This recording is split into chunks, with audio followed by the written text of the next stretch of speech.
finally watched the Great British Bake Off's Mexican Week, and here's my recap of this horribly offensive episode. The episode kicks off as offensively as humanly possible, with these two bozos dressed in Mexican costumes from the Spirit Store.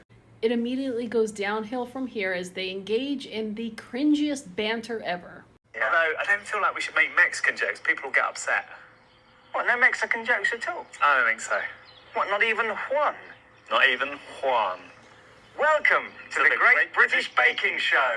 Everything about this episode was comically offensive, starting with the first challenge, which was to make pan dulce. The bakers were naturally inspired by Mexican stereotypes, and they decorated their conchas to look like cacti and corn, because according to one baker, Mexicans love corn. I'm making corn in a cob pan dulce. Corn is very popular in Mexico. One baker did his Duolingo lessons, and when he realized that concha was Spanish for shell, he created a very literal representation of a shell, complete with a pearl and oyster. It's like based on a shell, I thought I'd kind of stick with that theme. Then these two, who represent clear opposite ends of the hair spectrum, came back with some more cringy banter. So is Mexico a real place? I think so. Well, I think it's like Xanadu. Like Oz. Yeah, like Cleethorpes. Okay.